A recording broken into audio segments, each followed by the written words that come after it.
Hello， 大家好，我是 Eric 长安万年。佛罗里达这个人妻雇凶杀夫案啊，目前已经到了第4期了，也就是最后一期了。前面3个部分呢，我带大家回顾了像伯恩特 Beach 这个警察局开展钓鱼执法行动，钓鱼成功之后呢，抓捕达利亚归案和对于达利亚的审问，包括达利亚入狱之后和受害者老公和他自己母亲的2通电话。现在呢，我们就到了法庭庭审的这个阶段了。这个案发于2009年，而初次庭审呢是在2年后的2011年。为什么说这个案子实在是太热闹了呢？一方面呢，是因为前面留下的那些视频；二一方面呢，就是庭审这边也是特别的狗血。达利亚这边给出了一个令人特别诧异的说法，我们看看视频吧。And in this case, the evidence will show that people tried to use the media to hopefully gain exposure and that brief moment of fame that they can turn into opportunity and money. The evidence will show that Mike DiPolito enjoyed watching reality TV. Reality TV has evolved from letting real life play out in front of the camera to a meticulously produced television program packaged to hold a viewer's attention. The evidence will show that the plot for the contract killing of Mike DiPolito was never real. It was a stunt. It was a hoax, a ruse, a plan that Mike DiPolito, whether he'll admit it or not. Now, Mike DiPolito had to come up with an idea that was dramatically unique, that had an interesting, attractive couple, which he hoped would hold the viewing public's attention. The newlywed angle was also appealing, and one of the first things done was to create the idea that strange things have been happening. He proceeds to describe his car being searched by the police after a night with his wife at the Ritz-Carlton, where they paid for a room that was about $700 for one night. When you combine that with the liposuction, the orthodontic braces, the expensive clothing, a Porsche, a Corvette, trips to the tanning salon, lots of cash, and a beautiful young wife, we believe that the evidence points to an orchestrated stunt to get Mike DiPolito in front of the cameras. 所以是的，他们呢认为一切都是假的，达利亚是在演戏。这一切都不是真的，都是演出来的。其实达利亚这个律师啊，会剑走偏锋的搞出这一套啊，也不是无中生有。大家也都看到了前面3期我这些视频啊，这个案子留下了相当多的这个视频资料。那为什么会有这么多视频资料呢？这是因为美国有一个很出名的、收视率很高的一个电视节目，叫做 Cops。就是它这个电视节目主要就是记录美国警察啊日常的一些执法啊，包括破案啊路边的一些执法呀、抓捕呀等等。在这个案子出来的时候，刚好 Cops 的这个剧组就在与案发的这个警局，也就是伯恩特 Beach 警局合作，然后记录他们的日常执法，刚好赶上这个事儿了，所以警局呢就很完整的记录下了这个案子。那达利亚这边呢，也就是利用这一点啊，因为说他们2夫妻都非常喜欢真人秀啊 ，Michael 呢也渴望出名，于是呢在老公的这个忽悠之下啊，达利亚决定出演，所以拍到的一切的内容都是假的，都是事先排练好的，都是特技，达利亚只是在演戏。He went to prison in May of 2003. He was running a foreign currency scam. He called people up on the phone and asked them if they wanted to invest money, and he never invested in anything. Essentially, he was a thief. He got caught, and he pleaded guilty. He pleaded guilty to unlicensed telemarketing, communications fraud, and grand theft.All felony crimes. 那么下一步呢，就是利用 Michael 曾经的这个犯罪记录啊，让人们觉得 Michael 是个诈骗犯，他不可信，他不是个好人啊。这个呢是个律师的惯用手法啊，网络喷子也比较常用啊，就是受害者有罪论。不过这种东西其实它其实确实挺有用的，因为它会给人的这个心中埋下一颗种子，一个怀疑的种子。尤其呢是像 Michael 这种被判入狱30年的这种重罪诈骗犯。但是 Michael 如果他是个幕后高人他策划了这一切这一切都是假的，都在演戏。这个说法其实听起来就有点离谱。这个说法最大的问题呢就是证据你说是假的，是演的，但是证据呢？剧本有没有啊？谁写的剧本啊？节目组是跟谁跟达利亚联系的？电话啊、短信记录呢？微信聊天记录有没有？给你钱了吗？合同呢？在哪里彩排的？需要回答的问题太多了。第二呢，是我们都看过这个达利亚在警局里面的这个审讯视频。为什么达利亚那个时候不告诉警察我是在演戏啊？这都是假的啊！我们也听过达利亚在监狱里面给 Michael 和给他妈打的2通电话啊，前面你都可以说那都不知情啊，那还都是演戏的一个部分。那这个时候已经演到监狱里面去了。你为什么还不说呢？在电话中间你完全不提演戏的这个事情。第三呢，是这个说法如果想要成功，最关键的就是这个 Michael。如果 Michael 愿意帮忙，愿意看在夫妻一场的这个情面上，在法庭上翻供，那还是有那么一点点可能性，对吧？但是 Michael 肯定是不愿意帮达利亚的。这律师不是不知道，所以他在法庭上特别着力于2件事情。一个呢，就是让大家，尤其是这个陪审团啊，认为这个事情中间有很多奇怪的地方啊，疑点重重。第二呢，就是法庭上特别强调 Michael 的这个犯罪记录，让大家认为 Michael 不可信，他是个骗子，是个诈骗犯。但是我们看看 Michael 在法庭上面对达利亚的这个律师在交叉审问的这个时候咄咄逼人，咱们看看他是怎么表现的。The best I can. And I'm just trying to understand the story, that's all. Okay. When you say it's a weird guy, that implies one thing. He's weird because he wouldn't stop looking over at us, you know? If you were staring at me, I'd think you were a weird guy. Okay. Well, I'm staring at you now, so am I weird? No, you're like a parrot. A parrot? Yeah. What does that mean? I've been called a lot of things. What's a parrot? You know. Come on. You're winking at the judge. He doesn't know what you mean. What do you mean? Did you do that on probation? Were you on probation? Did you do that on probation? Were you on probation? You know what I'm talking about. I'm just having fun with you. Come on, I'm with you. You're having fun with me? Well, let me ask you something. Is this fun, Mr. DiPolito? This sucks. Okay.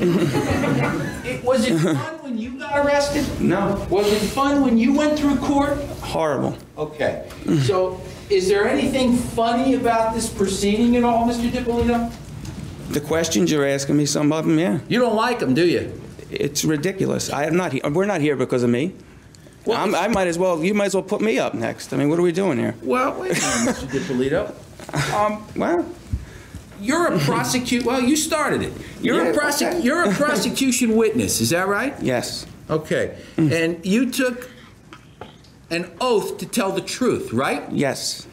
And when you were placed on probation, again, you are presumptively telling the truth, right? Yes. But you've admitted that you're a liar, haven't you? Yeah, I've been dishonest. Yes. Not just when you committed your crimes, but while you're on probation, too. You're lying to your probation officer like it's nothing. Okay. Is that, no, not okay. I guess it's okay with you to lie to your probation officer. But my question is that something you don't take serious either? I take it very serious. Obviously. Objection, Your Honor. 你看这个男人啊，他在为情所困的时候蠢如猪啊，被老婆骗房子、骗钱啊，栽赃陷害啊，还差点被老婆给雇凶杀了。现在这个醒过来之后啊，那个高智商那个诈骗犯的风采马上就回来了。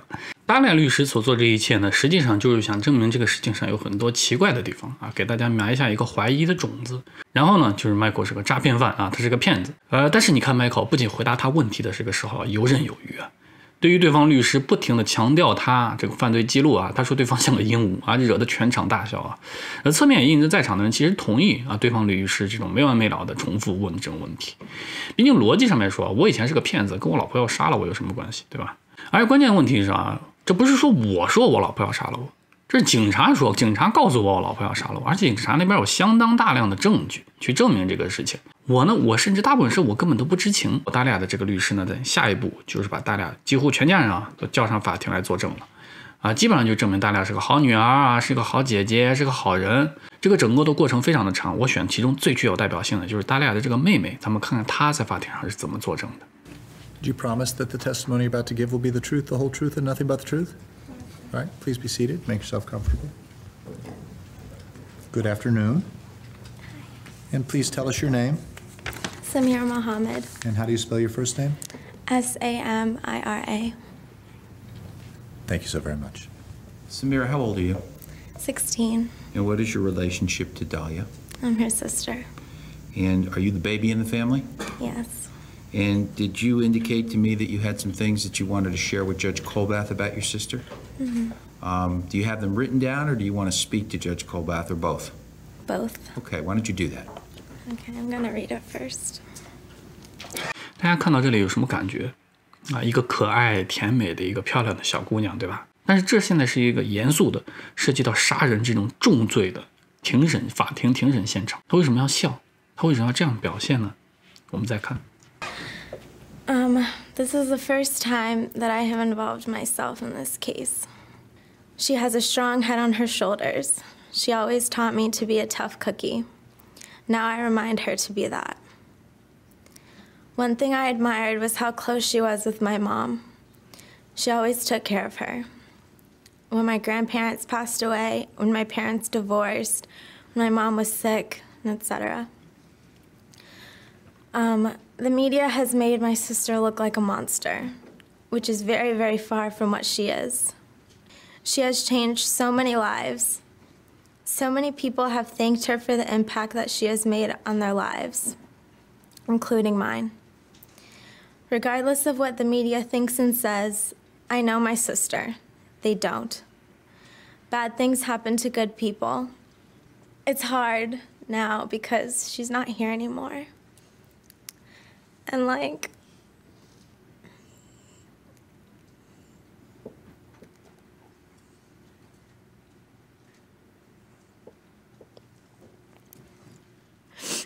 I need her here.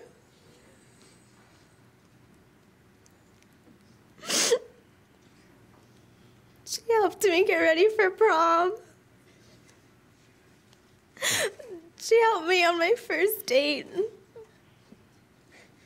I'm gonna be a senior in high school. And I don't know what I'm doing. And here's a picture of one tough cookie, because she always taught me to be a tough cookie. Thank you for listening to me. 咱俩的这个妹妹啊，长得比她可好看多了。一上来呢，就竭力的表现自己啊，是一个可爱的、一个甜美的小姑娘。然后中间啊，很用力的哭出来啊，不停的跟大家说，姐姐不是那样的人啊，姐姐对她来说很重要。哎，最后卖个萌，给大家看一个漫画的一个图片。她台下这3分钟啊，我估计她爹还没少练。这种从甜美啊到梨花带雨的这个哭泣啊，实际上呢是非常能够影响陪审团的决定和法官的量刑的。法庭呢主要是讲法，但是大家都是人嘛，感情啊，法庭上的这个风向啊，实际上都是非常重要的。这个时候啊，她姐妹俩一哭，实际上法庭上都受到感染了。那我们就看 Michael 在满血复活，脱离了达利亚控制之后的 Michael 是怎么力挽狂澜的。Let me just start off by saying, when I married my wife, I was very much in love with her. And I thought we were doing things that normal married people do. And I was a very good husband. And I provided everything we needed. And, that being said, lo and behold, that wasn't the case. I don't know who these people are talking about, but it's not that girl. And I feel bad. I don't even want to be here. Since this started, I've always put my hand out. Give me my house. Let's be done with it. I'll beg the judge to even do whatever. I don't personally gain anything from this. I have about 14 victims that haven't been paid their money because of this. I'm on probation until 2032. How my life's affected, I don't have my freedom. For 2 years, I should be a free man. The difference between me and I guess what's going on here, I went to prison. You know how I got there? I said, I did it. Yeah, I did it. Let's get this over with and handle it. That hasn't happened here. All I've had to deal with is before, the money stolen, my victim's money, my house. I'm still married. I don't have my home back. It's my house. I bought that house. I'm going to get it through a divorce. It's mine. And there's no arguing that. I don't have it. I mean, this girl doesn't feel sorry for anything. She still doesn't think she did anything. And believe me, I don't want to get up here and be nasty, but the reality is I sit and listen to this. Even today, we're talking about a retrial? Retrial for what? I mean, what is it we're doing? Who didn't understand what happened here? They still don't want to admit anything happened. Nothing bad happened. It's all good. Let's just all go home and it's fine. I'm not okay. My father died. I was supposed to have been able to travel to see him. I didn't get to see my dad. You know, my dad's dead. And, you know, that was part of my plan. Get off probation, go see my family, spend time with my father. That didn't happen. It's not going to happen now. People didn't get paid, you know, in between all this. You know, her plan was to put me back in jail till 2032. I guess when what didn't work or whatever happened, I don't even want to, I guess that's not the point. But the point is, here we are today.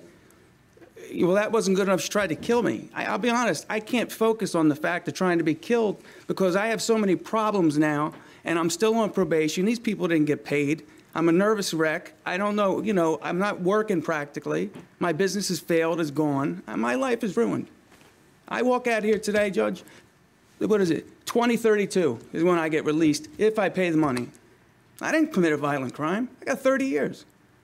That's not a joke. Everybody laughs, oh, but no, it's not. You take 30 years. You go 2 years in prison and take the 28 years. You take it. You know, I take it serious. I worked my ass off to get off probation. I did the right thing. I owned what I did. You know, yeah, I'm a convicted felon. Oh, I'm a bad guy. I'm not that bad. I worked my butt off to pay these people back. If she would have owned it like a normal person and would have owned up to something, I would respect that. But instead, when I get to court, I hear that I want a reality television show. Not only is she coming, like, her lawyers alone, it's ridiculous. You should have just said space aliens landed, and they did it. That would have been a better defense. You could have made that up. You know, and I had to sit through this. Really, if she wanted to do the right thing and she wanted to steal my money and leave me, she got a divorce. What was I going to do, cry? This isn't a wholesome person. This isn't a person that has any regret, any remorse. As soon as we walk out here, you know they're filing for an appeal. You know why? Because they think everybody in this room's stupid. That's why. Because we're all stupid, and they're smarter than us. And nobody did anything. And God, she's a great girl and whatever. You know, when I met her, I thought all those things. But after I went through all this and realized that's not even close. You know, I thought we were even supposed to be having a baby. I'm under the impression we're starting a family. I'm just a fool, I guess, but... Michael 这一段啊，实在是太精彩了。这个动之以情啊，晓之以理，该说到的全都说到了。他呢，本来最大的问题是什么？他本身是个诈骗犯，所以他说话呢，信誉是很低的。但是他很漂亮的说，我之所以是个诈骗犯，就是因为我认罪了，我做错事情了，我认错，我接受对我的惩罚，我被判了30年，我努力的还钱，本来我马上就可以把这个所有的钱还了。那就是因为打脸，我现在还不了钱，那些受害者也拿不到钱，我爸死了，我都没办法去看他。一下一个浪子回头啊，努力弥补的这个形象马上就出来了。那作为对比呢，打脸背着牛头不认脏，一下形象就变得非常的差。打脸这边打感情牌啊，他也回应的特别好。我跟他结婚的时候，我也觉得挺好的，我还准备跟他生孩子呢。结果呢，我差点被杀了。这个时候谁还会再相信那个哭得梨花带雨的小妹妹，对吧？最终的陪审团判定达利亚有罪，教唆1级谋杀罪。法官呢，最终给他量刑了20年。但是戏剧化的地方在于，这个达利亚的这个律师啊，虽然在法庭上面与公诉人的这个辩论啊输得惨不忍睹，但是仅仅后面1个月之后，达利亚这边就抓到陪审团上一个小小的技术性问题。反正呢，这最终导致了在这个判决结果在2014年被推翻了。然后呢，2016年1月第2次庭审开庭了。这回呢，达利亚换了一个律师，这个新的律师呢也完全转变了辩护的这个策略。不变的呢是真人秀的这个部分，真人秀还是真人秀，这个没办法变。就我们考虑这个案情啊，这个达利亚从头到尾关键地方的这个所作所为都被拍下来了，这个没得洗啊，洗不掉的。能洗的地方只是说，虽然他被拍下来了，但是他当时的这个所作所为啊，不是那个意思，也就是说假的，是演的。但是如果说一切都是假的，是演的，那就必须得有一个 mastermind， 有一个在幕后策划联系一切的一个人。之前的那个律师呢，是利用 Michael 是个诈骗犯这一点啊，说一切都是他策划的。既然攻击 Michael 是一条死路，那么我们看达利亚这个律师新的这个策略。Remember we talked yesterday about actions speak louder than words. This is a case about a rogue police department, the Boynton Beach Police Department. This department was more dead set on generating an episode of Cops TV. He forgot to tell you about that. Cops television show was at the Boynton Beach Police Department, wanting to film at the police department. And starting in July of 2009, the communications director at Boynton Beach Police Department, you'll hear Stephanie Slater, she'll come in and tell you, she circulates an email to the entire police department. Hey, the Cops television show is going to be on premise filming And you're going to hear testimony in this case that the first phone call, remember Mr. Shahadi, the first phone call that he makes to the Boynton Beach Police Department, he says, I don't think it's that serious. There's an issue of domestic abuse, and all I want you to do, Boynton Beach Police Department, is pick up the phone and call Dahlia DiPolito. That's what he wanted them to do. 是的，他这回呢，把这个攻击的这个目标转移到警察局上面了啊，这一切都怪警察局，是警局策划了这一切，陷害大烈。这个点啊，实际上明显是比 Michael 好得多。Michael 都没参与，他都没跟任何一个涉案的人见过面、打过电话，有过任何的往来。而这个警局呢，确实是参与了一切啊，也一定程度上来讲，确实是导演啊策划了一切。这个说法本身没有错。那么这样一来，本案的这个关键人物就不在 Michael 身上了，而是转移到达利亚的这个前男友这个 Mohammed Shihadeh 这边来了。那么整个案子是从他开始的，是他得知了达利亚要雇凶杀人的这个计划，然后去警察局报的警，这个整案件才开始嘛。那么我们看看他在法庭上是怎么说的。You may proceed, Mr. Claypool. Thank you, Your Honor. Good afternoon, ladies and gentlemen. Good afternoon, Mr. Shahade. Afternoon. Did I pronounce your name correctly? Good enough. Okay, good. At some point at the end of July 2009, did you contact the Boynton Beach Police Department? Yes.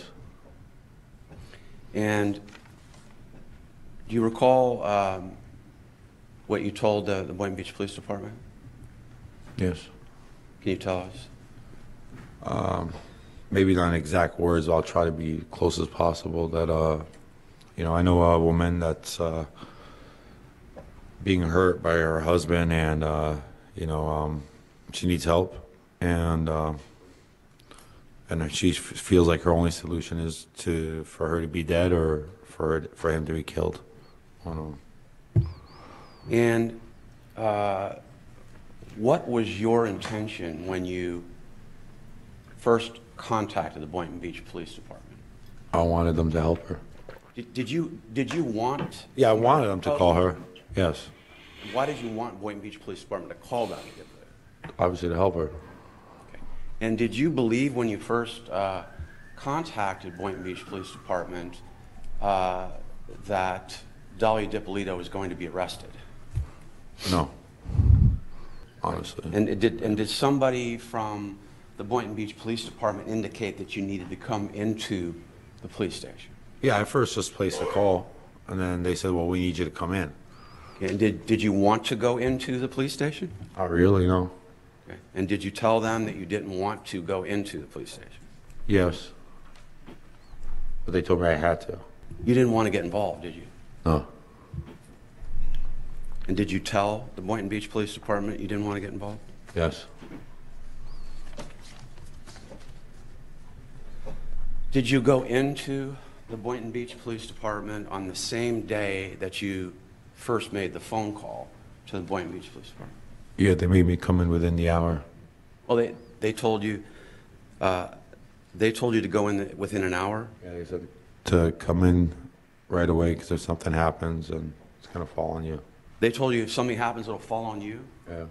As I understand it, you communicated to the gentleman at Boynton Beach Police Department that she had been a victim of domestic abuse. Yes, from what I know.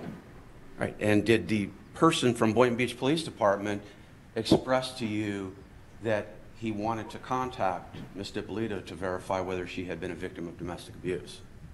No.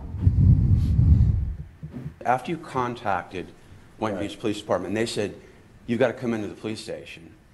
You said a few minutes ago you didn't really want to go in, did you? No. Okay. Why then? I didn't think I need to. But Okay. I don't see, if they would have just called her and talked to her, there would have been no need for any of this. Why didn't you think you needed to go into the police station?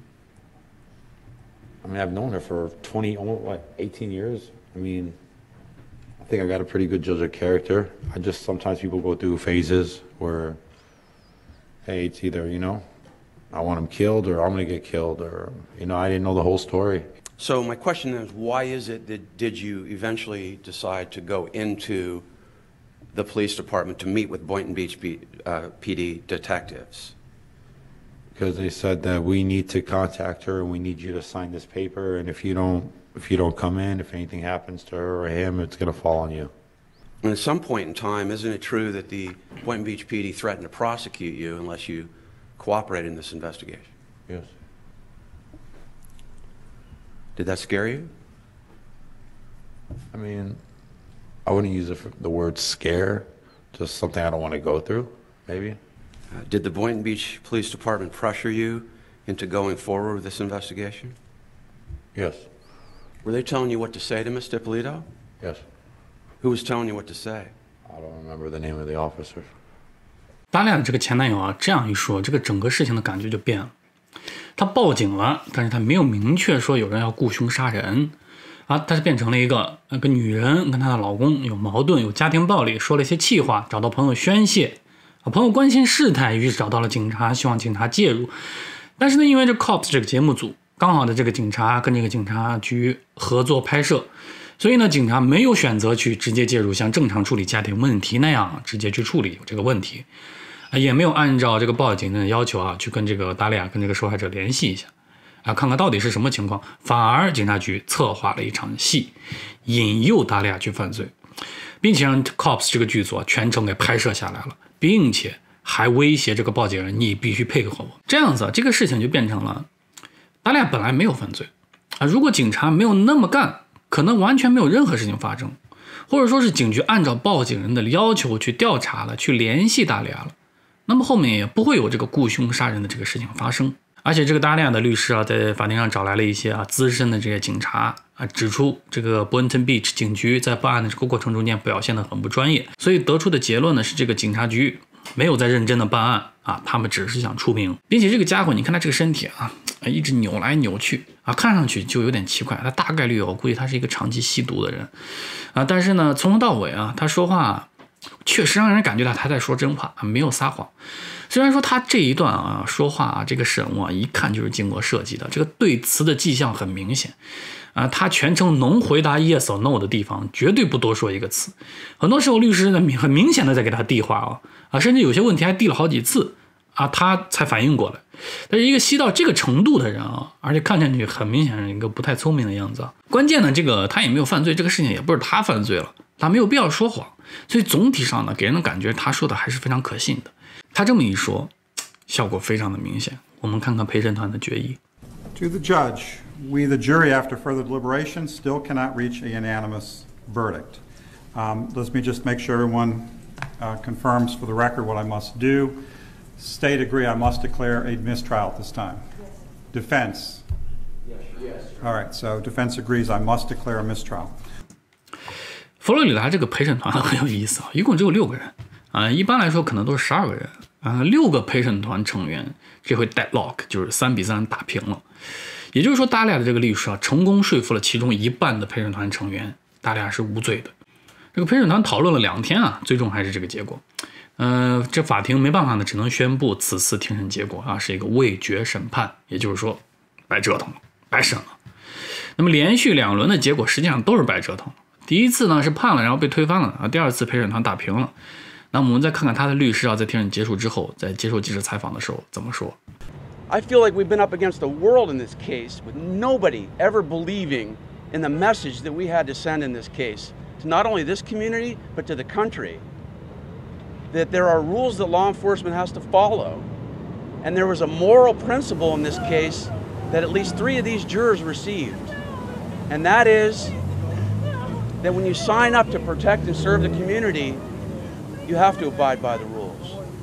And you can't break the rules for your own self-interest.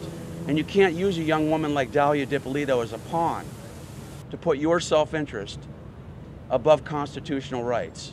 这里就体现出一个好的律师是多么的重要，多么的厉害，能干什么了。他这个声情并茂啊，感觉到合情合理合法啊。你们这些警察在当上警察的时候，你们发誓要保护人民，要打击罪恶，但是你们在这个案子中间是你们制造了罪恶。如果没有你演这场戏，达利亚根本就不会去犯这个罪。反正总之啊，这一次陪审团打平了那么案子呢还得重新再开庭再审。2017年7月，第3次庭审开始。上一次啊，实际检察官一方啊犯的最大的错误就是太低估对方了，他们不停的犯这个错误，老是低估对方。他们又一次觉得在证据上他们有泰山压顶一样的这个优势，所以在整个庭审的这个过程中间啊，只找了2个证人啊，都是警察，甚至都没有让 Michael 这个受害者啊去出庭作证。当然，在美国这个法律界啊，一直有一个不说传统吧，但算是一个小的这个说法，就是在重刑案中间啊，一般来说是不会让受害者来做主要证人的，啊，一是呢就会让公诉人看起来很弱，第二呢是美国的这个社会啊，舆论一般不太喜欢让这个受害者啊在经历过这个犯罪侵害之后啊，又经历过法庭啊、法律啊、警察啊乱七八糟的这些东西的折磨。第三呢是受害者啊，这个目标太大了。他会说什么太明显了，很容易被狡猾的这个律师啊去抓住什么东西啊，生吞活剥了。但是其实呢，我们看 Michael 在第一次庭审中的这个表现，像 Michael 这种受害者应该让他上，因为他在第一次庭审中间表现太好了。这个对方律师基本上是拿他没有什么办法，他又犯过罪啊，也有上庭的经验，所以这回呢，检察官这边啊终于不敢怠慢了，在第3次重审中间，把 Michael 叫来了，而 Michael 又一次拯救了检察官的颜面。我们看看第3次庭审现场。Mr. Dippolita, you had, testified that you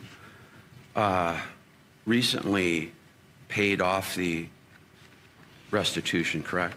Yes. And your lawyer filed a motion with the court or your lawyer actually obtained an order on May 15th of 2017 to have your probation ended, correct? Yes. And that's very close in time to this trial taking place, correct? Yes. Is that because you wanted to walk into the courtroom and tell the jury that... Overruled. Isn't it true that one of the reasons why you finally paid off restitution to all of these victims that you swindled money from was because you could walk into the courtroom in this trial and tell the jury that you're no longer on probation? No. Can you give the jury then a rational explanation for why it took, my math is bad, 15 years for you to pay the restitution to the victims you swindled money from? Yes. Do you want me to? Yeah, sure. Tell me. Or tell the jury, please. I had a term of 2 years of prison, which I served. I was released. I had 28 years of probation. In order to early term probation, you must serve half your sentence. Half of my sentence was up in the middle of last month. So right at that point, it deemed me, I wasn't asking for early termination just because I had the money. I was halfway through my sentence with no violations, and I had all the money. And I walked in, and they let me go. 大家注意到了这个 Michael 的这个语气啊、表情啊、动作啊都很自信、很轻松。达利亚的这个律师呢问到的实际上是一个恶意满满的这个问题啊，你看他问题问的稀碎，估计他在设想中间这是一个很让对方难堪的问题，但是没想到这个 Michael 非常轻松的就化解掉了他的这个问题，合情合理。Michael 的这个表现不仅让他觉得他可信，而且气定神闲的这种感觉啊，反倒与说话这个说的稀碎、说的一塌糊涂的这个对方律师啊，形成了鲜明的对比。很明显 ，Michael 使得对方的律师乱了阵脚，说话都说不到一块儿了。甚至于我觉得他始终表现出一种我在这儿干什么呢？我等你，你想好再说。而且这些信号啊，很明显在场的这些陪审团成员都接收到了。于是我们看看陪审团的裁定结果。State of Florida versus Dahlia A. Dippolita defendant. Verdict. We, the jury, find as follows. As to count 1, we find the defendant guilty of solicitation to commit first-degree murder as charged in the information. 达利亚终于被判有罪了。我们在听的法官是怎么说的？But frankly, I found his statements compelling to me. I do not believe that law enforcement should be about theater. I stand by that comment. And there are a few things that could have been done better in that investigation. But the bottom line is, it's not a mitigating factor because the Boynton Beach Police Department, criticize them as you may, in this case, probably saved a life. It was their investigation. You can be critical of it as you wish, and there are points of it which can be critical. I concede that. But the investigation probably, or more likely, saved the life of Michael DiPolito. Because as I said, the evidence supports the conclusion that Ms. DiPolito had the intent to have her husband killed. Taking into account all of those considerations, my sentence is as follows. My sentence is 16 years in the Department of Corrections.